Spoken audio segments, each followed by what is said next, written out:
Hello everyone, welcome to legal minds. I hope आप लोग सब लोग बहुत सुरक्षित होंगे।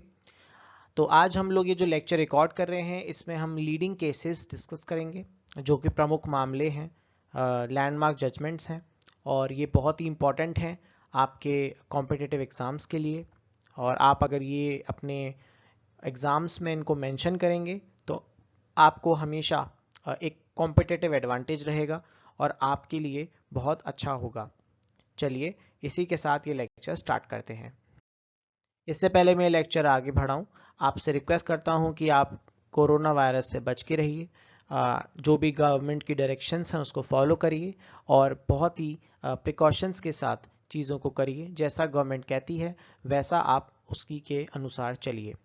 तो इसी पॉजिटिविटी के साथ इस लेक्चर को शुरू करते हैं। I request you all to please subscribe, इस चैनल को सब्सक्राइब करिए और हमें ज़्यादा से ज़्यादा सपोर्ट करिए ताकि हम मोटिवेट रहें और हमेशा आपके लिए लेक्चर की सीरीज़ जो है वो लाते रहें।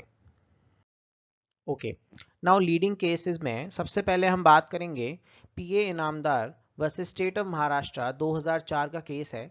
इसकी जो साइटेशन है वो आपको थोड़ा सा देखनी पड़ेगी, याद करनी पड़ेगी। लेकिन अगर आप सिर्फ PA Inamdar versus state of Maharashtra 2004 लिखेंगे दैट इज इनसफिशिएंट। इसमें ये हेल्ड हुआ था कि you can refer any matter, आप किसी भी मैटर को लार्जर बेंच के लिए रेफर कर सकते हैं। तो दिस वाज बेसिकली डिसाइडेड, इस केस में ये डिसाइड हुआ था। तो इसलिए आप देखते होंगे सुप्रीम कोर्ट में 2 bench, 3 bench, 5 bench, 7 bench, 9 bench, 13 bench, तो लाइक दैट बहुत सारी बेंचेस होती हैं, लार्जर बेंचेस होती हैं जहाँ पे अगर वो डिसीजन नहीं हो पाता है तो फिर उसके लिए हम लार्जर बेंच के लिए उसको मैटर को रेफर करते हैं। और PA Inamdar versus state of Maharashtra 2004 में भी यही डिसाइड हुआ था। दूसरा इंपॉर्टेंट केस है Minerva Mills versus union of India 1980। Parliament has limited amending powers which is the basic structure of the constitution. तो जो पार्लियामेंट है वो बहुत ही उसके पास सीमित शक्तियां हैं अमेंड करने की, और आप basic structure of the constitution को नहीं डिस्टर्ब कर सकते। तो इसमें ये बहुत ही ध्यान रखने वाली बात है जो कि इस केस में मिनर्वा मिल्स में इन्होंने डिसाइड की थी। ओके, सो इस केस में हम ऐसा Mumbai versus union of India देखते हैं 1994, जिसमें जो कॉन्सेप्ट है फेडरलिज्म का, सेक्युलरिज्म का, आर्टिकल 356 का और फ्लो टेस्ट का इवॉल्व हुआ। सेक्युलरिज्म के कॉन्सेप्ट में जैसे हमने देखा कि किसी भी कंट्री का एक पर्टिकुलर रिलीजन नहीं होता है, वो एक न्यूट्रल कंट्री होती है। जैसे India as a secular country, हम ना कोई भी रिलीजन को हम फॉलो नहीं करते हैं, हमारा कोई रिलीजन नहीं है, हम एक मिक्स्ड कंट्री हैं, हमारे यहाँ पे सबको बराबरी का अधिकार दिया जाता है। तो ऐसे ही जितने भी कॉन्सेप्ट्स हैं जो ये इवॉल्व हो रहे हैं, तो ये इसका जो इवॉल्विंग केस है वो एसआर मुंबई है। उसके बाद और भी डिसीजंस आए, लेकिन ये लैंडमार्क जजमेंट है व्हेन यू टॉक अबाउट, जब हम बात करते हैं SR Mumbai versus union of India की। आप सिर्फ SR Mumbai versus union of India 1994 भी मेंशन करेंगे तो that would be sufficient. Next है एंड लास्ट है Shamsher Singh versus state of Punjab 1974।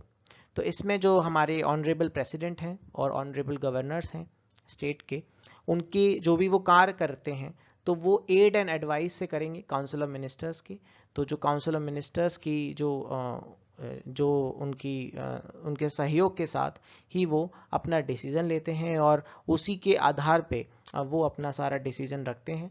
तो बेसिकली इसको आपको ऐसे याद रखना है कि हर स्टेट में जो गवर्नर हैं हमारे, वो काउंसिल ऑफ मिनिस्टर्स, और जो प्रेसिडेंट हैं वो भी with aid and advice of council of ministers, वो उनसे एडवाइस लेके ही काम करते हैं।